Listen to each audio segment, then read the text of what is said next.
This is The Illusionist, in which I, Helen Zaltzman, paint language into a corner. I did tell it not to go and stand in the corner while I was painting though, so it's just going to have to wait until the floorboards have dried. I'm glad to be back with the first episode of 2024. This podcast just turned 9 years old. The best birthday gift for a podcast is if you recommend it to someone who might like it. The other good gift is becoming a member of the Illusiverse at theillusionist.org/donate, where in return you receive regular live streams where I read from my ever-expanding collection of dictionaries. You get behind-the-scenes info about the making of every episode, and you get to hang out in the Illusiverse Discord community to chat with your peers, and together we're watching the new season of the most wholesome show on television, The Great Pottery Throwdown, and soon we will start watching the Canadian version too. Join us at theillusionist.org/donate. Content note: this episode contains a few Category B swears. It's also a good time to note that there are transcripts of every episode of the show. Go to theillusionist.org/transcripts or click on the transcripts tab of the website. Also on the website, every episode has its own post with links to each of the guests and information about the topics and links to those transcripts as well. The most recent episodes of the podcast are also available on YouTube with the transcript as the subtitles. Find that at youtube.com/illusionistshow. On with the show.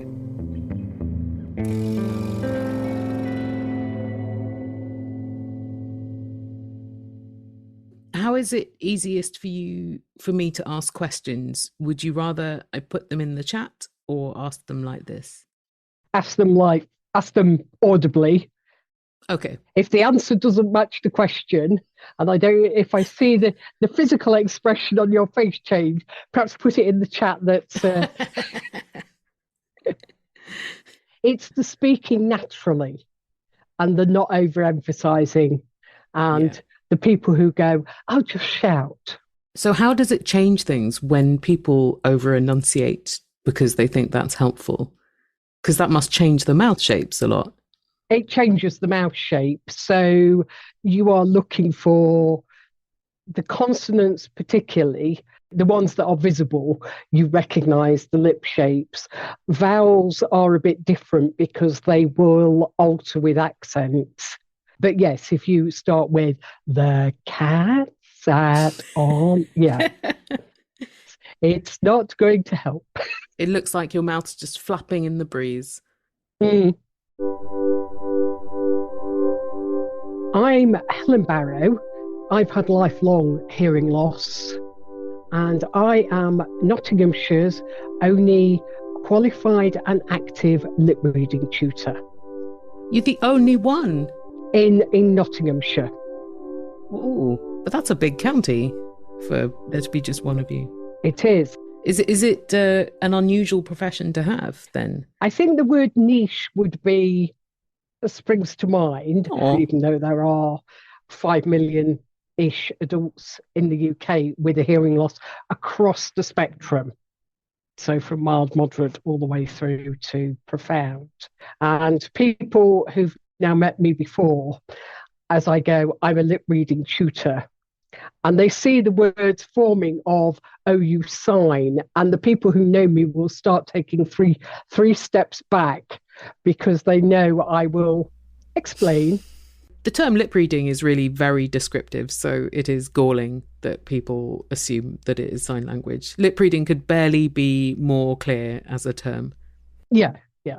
The clue is in the name. Signing's a whole different language. It is. I don't sign formally. What I do isn't necessarily visible unless you pick up that I am concentrating. I'm not particularly, I might make eye contact, but I'm looking at this bit with a sort of peripheral around the whole body language, which I realise for a podcast of me going, this is the lips and this is the bigger body, is perhaps not going to come across. Yes, it's a shortcoming of the medium. But yes, it's lip reading. I tried to explain to my husband why lip reading has been in the news recently, and I felt about 1,000 years old. Can you explain? Well, celebrities, of course. Hi, I'm Lainey Louie. I'm the editor of LaineyGossip.com and The Squawk on Substack, and a professional gossip. Lainey's an alumnist. She appeared on the show a few years ago in the episode about the history and importance of gossip. And even if you don't particularly care about any of the people involved in this latest lip-reading gossip story, jog along with us. So, at the Golden Globe Awards, 2 lip-reading scandals occurred. The first involved Selena Gomez, Taylor Swift, and Taylor Swift's friend Kelly Teller. So right away, when you have Selena Gomez and Taylor Swift in a story, it's going to be big. These are 2 of the biggest name celebrities that we have right now. Someone was able to record off camera from the awards broadcast a moment in which Selena Gomez runs up to Taylor and Kelly Teller's table to whisper something. And Kelly Teller is seen saying Timothy with Timothy ? And so everybody was wondering, what was it that Selena told Taylor and Kelly? Then someone else shared a different camera angle of that moment with no audio, but Taylor can be seen reacting to what Selena told her with, a lean back and an open mouth, which we all recognize to be the reaction that any human being has to being told something super juicy, that you're like leaning back with your body and opening your mouth like, oh my God, no way. The internet became obsessed with what exactly it was that Selena dished. And so the non-professional lip readers jumped in and deduced that Selena told Taylor that she asked Timothée Chalamet for a photo, and Kylie Jenner, who was with Timothée Chalamet that night, rejected the request. And of course, that relates to beef and celebrities feuding, and that just blew up. You've really got to do a lot of studying to keep track of the various beeves involved in this.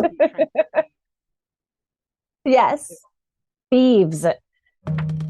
Selena Gomez quickly refuted the detective lip reader's interpretations, commenting on Instagram, "No, I told Taylor about 2 of my friends who hooked up. Not that it's anyone's business." Then she announced she was taking a break from social media. Then after this online retirement that lasted several hours, she returned to Instagram to post a photo of her with actor Emily Blunt, both posing with their hands covering their mouths. Why is Emily Blunt involved in this? On the same night at the Golden Globes, during the arrivals on the red carpet, Emily Blunt arrived with her husband, John Krasinski. And at a certain point, cameras caught him saying something to her, and lip readers, the unprofessional ones on the internet, have decided that what he said to her was, "I can't wait to get a divorce." Something you would definitely say on the red carpet. It's such a sensible thing to say when you're being watched. Which is absurd. But again, someone posted that on TikTok, their theory, and that just went wild, resulting in widespread speculation that perhaps Emily Blunt and John Krasinski's marriage, which was thought to be solid, might be in a precarious position. Incredible that the Golden Globes does so well out of these sort of things. Listen, the Golden Globes are not prestigious by any means, but one of the things that makes the Golden Globes fun is that because celebrities are able to sit at tables instead of in an auditorium seating, and they're drinking at the table because, of course, these people don't eat, they get tipsy and they get silly, and it is a good place for gossip generation. I suppose also you don't often get to see famous people being friends with each other, except for like going in and out of buildings. Yeah. But you don't usually get to witness their conversations like this. Yeah. And also, I mean, I think that for anybody who follows celebrity gossip and who's interested in the lives of celebrities, you know, one of the fantasies is to be able to be at a party with them. And that's what the Golden Globes is watching them at a party. Lip reading related gossip stories crop up quite often. What were Ben Affleck and Jennifer Lopez saying to each other while looking cross at the 2023 Grammys? Did Bill Paxton really make that mean quip when another nominee beat him to a Golden Globe in 2010? In 2018, Britain's then Prime Minister Theresa May was caught on film, but not audio, supposedly saying angrily to the then President of the European Commission, Jean-Claude Juncker, "What did you call me? You called me nebulous?" And also in 2018, Britain's then leader of the opposition, Jeremy Corbyn, had to defend himself against reports that his lips had been spotted calling Theresa May stupid. Do media outlets ever hire professional lip readers to verify this stuff, or even just, generate the stories themselves when celebs are on camera? Oh my God, all the time. Yeah? All the time. Like the Daily Mail, I think, is number one for that. I think once a week I read an article on the Daily Mail that is like, professional lip reader decides that King Charles said this to Camilla, or whatever, you know? Do you think that's the same as their professional body language expert? Exactly. The internet's not going to fill with spurious nonsense all by itself. So, yes, there are lip readers that are hired or consulted all the time by tabloids to figure out what XYZ royal or celebrity said to another celebrity. In sport, too, lip readers analyse what players were saying to each other or shouting at each other. And they used to just bleep, didn't they? If the footballers went words to the effect of, "Dear ref, I don't agree with your decision," they would bleep it out. And then people realised they could lip read what they were saying of those short words with not many syllables and some of the lip shapes quite obvious. So now they pixelate it, don't they? But you also pick up that body language, don't you? You can see it in the body language of, "Dear ref, I don't quite agree with your decision." In 2018, lip readers helped to determine that spectators had shouted racist abuse at football player Raheem Sterling, as a result of which one of the spectators was banned for life from Chelsea Football Club. In 2012, the footballer John Terry was found not guilty of racial abuse in a criminal case because lip readers can't confirm the tone in which he said the things, or whether he said them as a quotation or a question. Lip readers are also hired by police and lawyers to try to see what someone said, for example, on CCTV footage. But Helen Barrow does not provide testimony in legal cases, or to the media. No, and goes back to the policy of my professional association, APLA, is that we don't interpret. And yes, you will see in the press, expert lip reader. There are those who wish to do it. Me personally, and my professional association, no. Helen's professional association, the Association of Teachers of Lip Reading to Adults, states that it will turn down requests to provide interpreters for media or legal investigations. They give several reasons, including lip reading used in this way could be used to sensationalise events and trivialise the difficulties involved in skillful lip reading. Evidence involving lip reading is unlikely to be accepted in a court of law. Lip reading such videos or DVDs may constitute an invasion of privacy of the person being lip read. Using listening devices, bugs, to record conversations is unlawful without a court order. Lip reading duplicates this concept through an alternative medium. The difficulties inherent in lip reading, e.g. lip reading is phonetic and as such a lot of words look very similar. Also, there is a need for context and subject clues. Accuracy cannot be guaranteed. There is no accreditation or formal test for lip reading accuracy. There are so many factors that can influence what it is, and so many words that can look alike, that if you don't have the context, you won't know the difference. It won't really work on a podcast, but I can do it. Oh, please. If you want me to do you a quick demo, yeah. I will give you 3 words then, totally without context. Okay.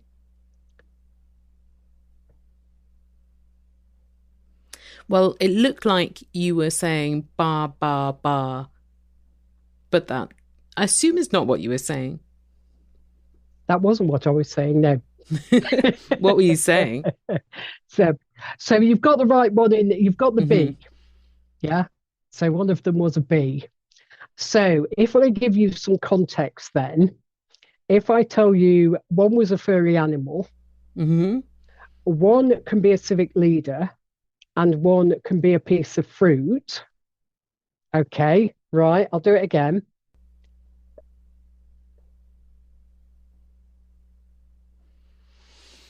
I'm bad at this.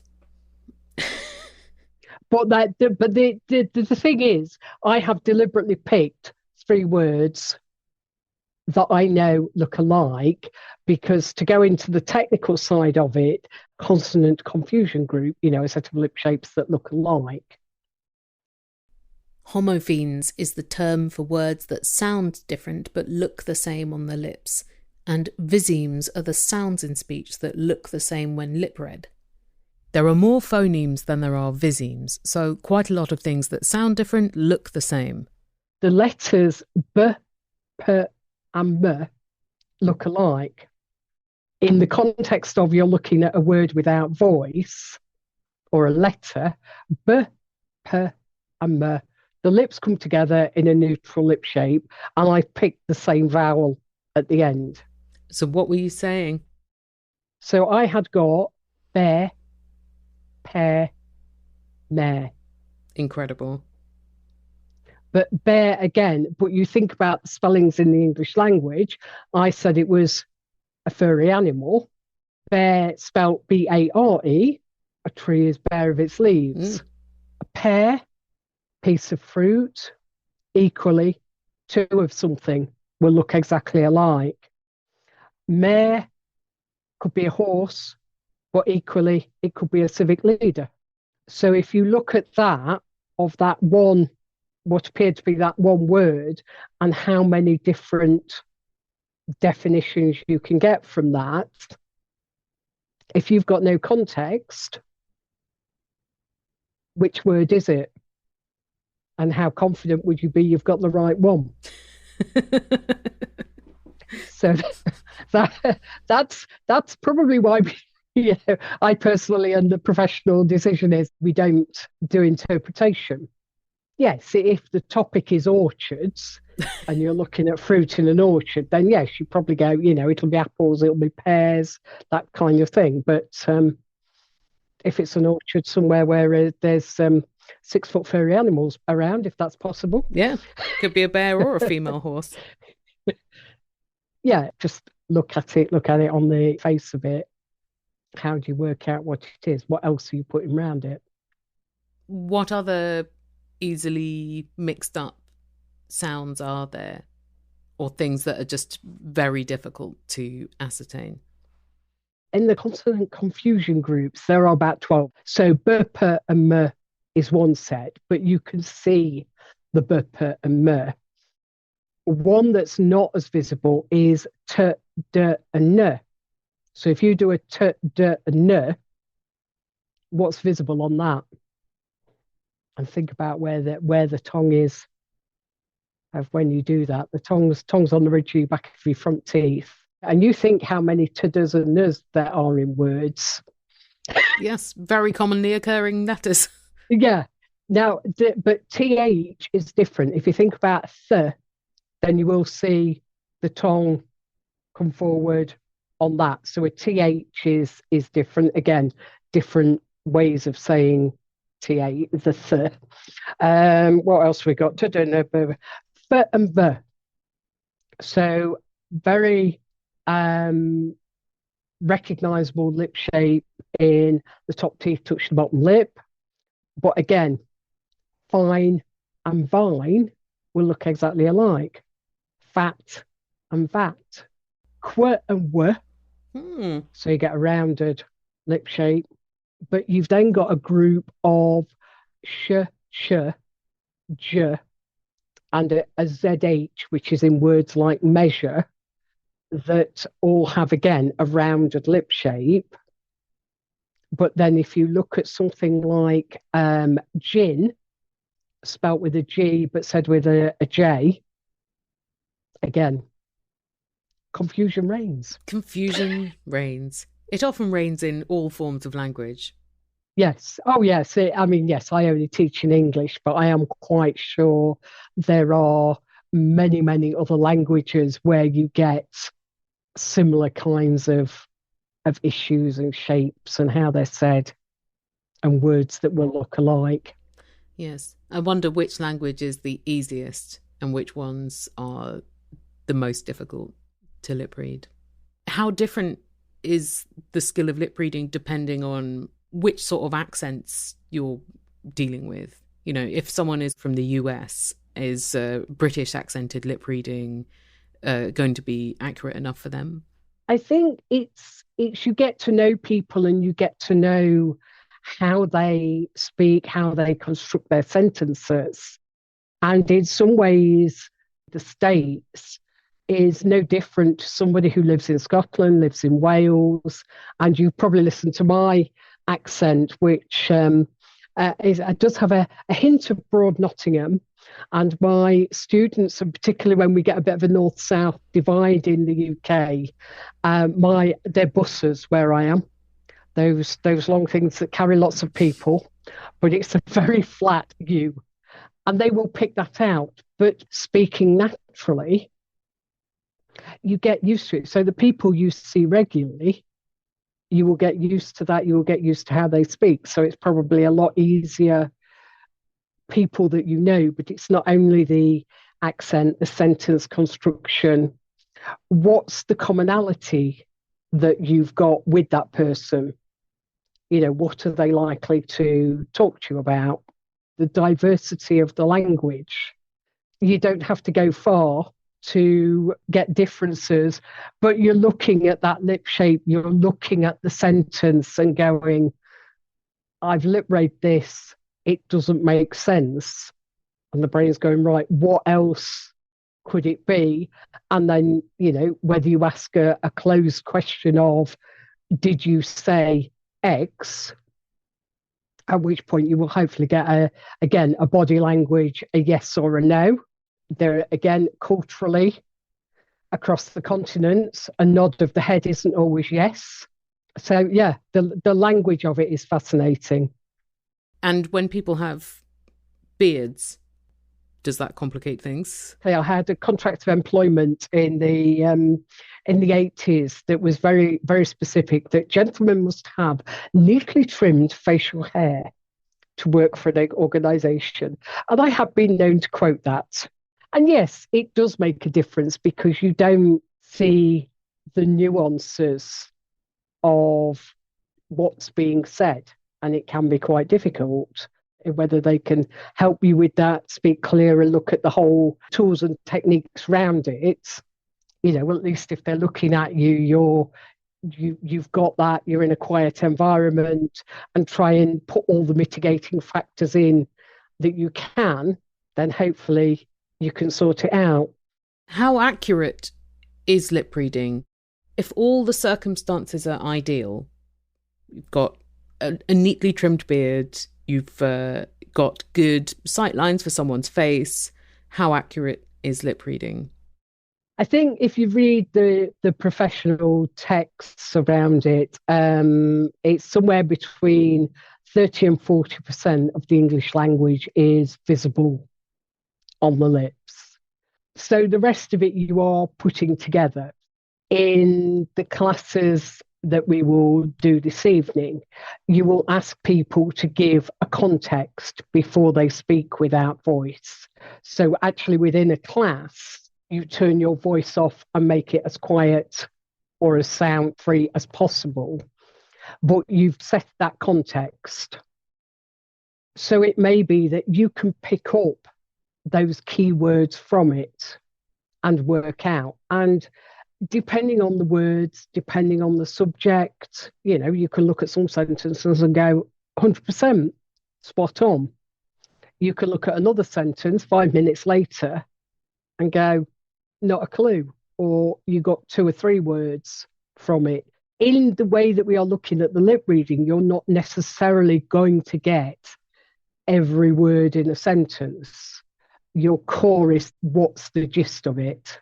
What's that person telling me, asking me, and put it together. But all the little joining words that we would say in spoken English, yes, are in there, but do you clock every one of them? Ethically, where do you stand on reading the lips of someone who is not in conversation with you? Maybe they're across a cafe, but you can see them clearly. Would you have a little look, or would you think, nah? Technically, distance-wise, you would probably have a job to do it. The optimal distance be 3 feet away, but the further away, you're not going to see it as clearly. And again, would you know the context? If I'm out eating with somebody, or I'm with somebody else, it's apart from the fact it's rude. You're not talking to the person that you're with. It's just a different form of eavesdropping. Yeah, I mean, there's a series of detective novels of a lady who lip reads to solve crimes. Oh yeah, 30, 40 feet away, knows exactly what they say. Oh, I've solved the crime. Brilliant set of books and short stories to read. Practical implementation, realistically, no. Those are the Judith Lee stories by Richard Marsh. Lip reading from across a room is quite a popular trope in detective stories. There's The Silent World of Nicholas Quinn by Colin Dexter, who was himself deaf, and he created the character Inspector Morse, who goes to a lip reading class as part of his murder investigation, and thus learns how 2 words may have looked alike to the deaf titular character Nicholas Quinn. I asked Caroline Crampton of She Done It podcast about lip reading in Golden Age detective fiction, and she mentioned The Listening Eye by Patricia Wentworth, which I just started reading and in fact tore myself away from it to make the show. In both of these novels, the lip reading character is not the detective, but there is also the author Sue Thomas. Her work as a lip reader for the FBI was the basis for the TV series Sue Thomas FBI. There's wordplay on the I as in ocular eye.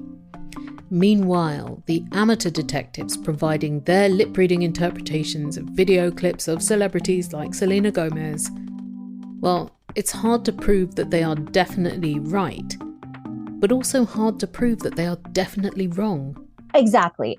Stories like these never come to a conclusion because no one is going to tell us, out of all the parties involved, what exactly they were talking about. They can't. They can't, because clearly someone was talking shit, and they're not going to go on record and say who they were talking shit about.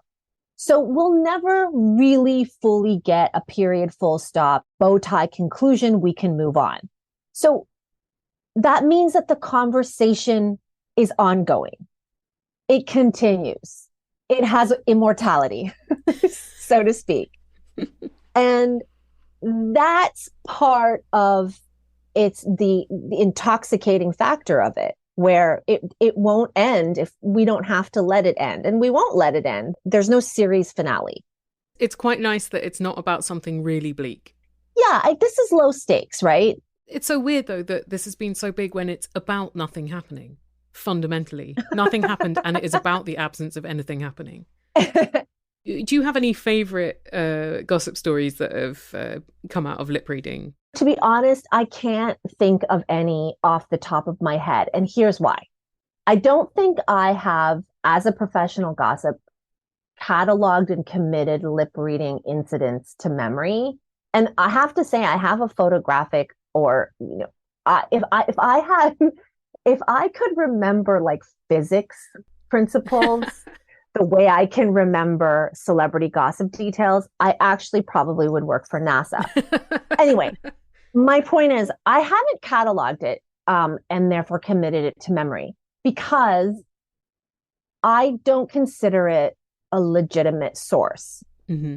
The same way I don't consider, and we shouldn't consider, like body language a legitimate source. It happens all the time, right? We see a picture of 2 celebrities, and one happens to be making a face, and it's like, they're in a fight, they're about to break up. And wouldn't you know, they were just in the middle of sneezing or something like that. And so I feel the same way about lip reading because it's not a science. It's not super accurate. And so I take a really purist, almost sanctimonious gossip perspective to this because it actually makes me angry that that lip reading will become like a form of sourcing and its own story generator when it's a nothing burger. With the John Krasinski and Emily Blunt thing, legitimate headlines were created, many of them, that read, John Krasinski and Emily Blunt are on the rocks. And that's on the internet forever. So if you are just coming into this situation and learning about the relationship between John and Emily, part of your research would involve, oh yeah, in January of 2024, their relationship hit a speed bump when they were seen at the Golden Globes. And that becomes record. You know what I mean? And so as a purist, I don't want to commit lip reading scandals to memory. And I don't want that to become on record because it's legitimizing something that shouldn't be legitimized. This has become something I'm really passionate about. And I don't know if your listeners are just going to be rolling their eyes because they're going to be like, oh, what is this girl saying? The legitimacy of gossip. But I do equate it to media and news in general. You know, the same thing is happening with quote unquote real news.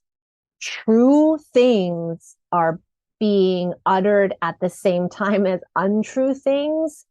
And people are losing the ability to tell the difference. But narratives are always irresistibly attractive to people. Mm-hmm. Especially in the case of John Krasinski and Emily Blunt. They were just minding their own business, going to an award show together, and suddenly an amateur lip reader is like, I think he said this to her. And then what got even more out of hand is that the following night or 2 nights later, she attended another event and he wasn't there, which is normal. Like, your husband can't come to work with you every day. And then people were like, this adds fuel to the fire. Oh, God. And so for me, as an entertainment reporter and a culture critic, I care very deeply about what is put out there as real gossip and what is bullshit, and what is just bad gossip. The celebs all start wearing welding masks to events, so you can't lip read anymore. I know, right? There are a few celebrities like Leonardo DiCaprio who continues to wear masks. Oh, and not for epidemiological reasons. COVID brought about this thing where it became commonplace in society across the world to see people in masks. Prior to COVID, for the most part, it was like Asian travelers, right? Because masks are quite commonplace in Asian countries, East Asian countries in particular. So you'd go to the East, and for years and years, ever since 2003 SARS, actually, masks were very commonplace in Asia. But when Asians traveled to the West, people would look at them funny when they wore masks. Now, post-COVID, it's very common. So with celebrities, it's become one of those things where, hey, if the paparazzi are around or Leonardo DiCaprio doesn't want to add value to any of his paparazzi photos, he'll slap on a mask. So, you're right. Now that lip reading has become a recession, will we see more celebrities again wearing masks all over the place? Or big beards? Sure. There's options. Maybe that's what publicists should be telling their clients. Grow a beard. Yeah. Or wear a mask. Maybe veils will come back as day wear. You've written about how these gossip stories have already been so commonplace in Asia that people will cover their mouths while talking in public. Yeah. So, I mean, there are also lots and lots of award shows in Korea, in Japan, in China.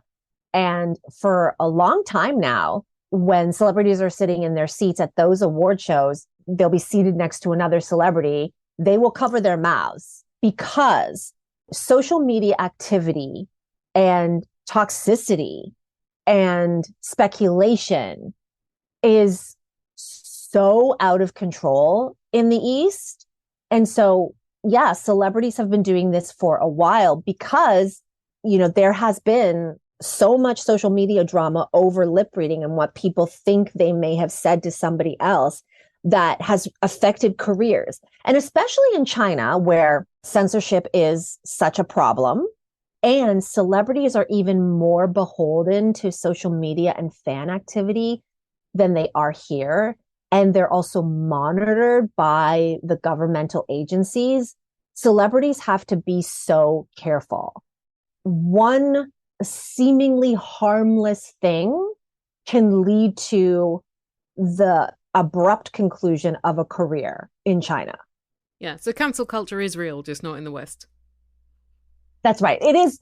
It's a myth in the West for sure. It is not a myth in the East. But if you were a celebrity in the West and you wanted to get attention and to stir the pot, you could just stand in the middle of a well-covered event just mouthing something and see what happens.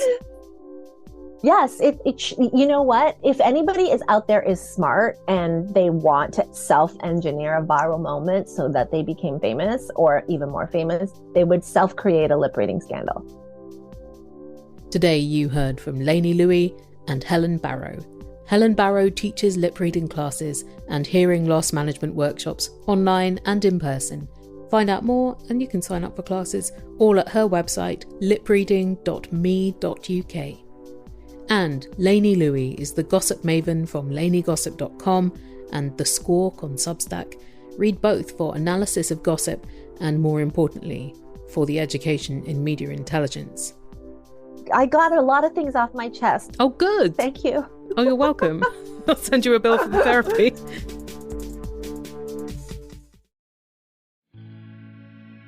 If you want a bit more of me replacing your interior monologue temporarily, I appear on a recent episode of the fun pop culture podcast Pop This, talking about the truly befuddling film Duets from the year 2000. It's about karaoke contests across the US. It stars Paul Giamatti, Andre Braugher and Gwyneth Paltrow. It was the final film directed by her father, Bruce Paltrow. And it is not a film I would recommend, but I do absolutely recommend this podcast. Find Pop This in the pod places.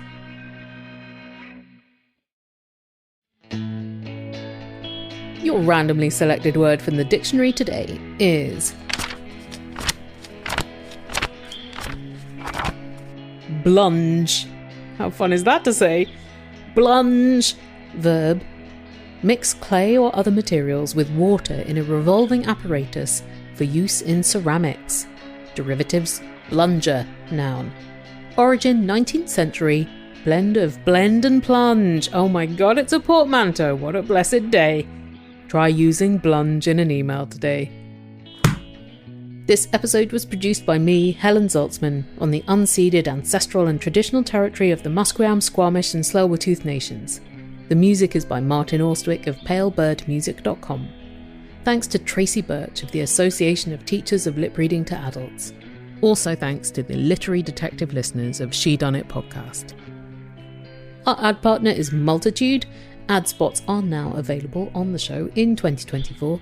If you would like me to talk winningly and affectionately about your product or thing, a fresh script every time, contact Multitude at multitude.productions/ads. Find Allusionist Show on the social networks, and you can hear or read every episode, find links to more information about the topics and people therein, and see the full dictionary entries for the randomly selected words, all at the show's forever home, theallusionist.org.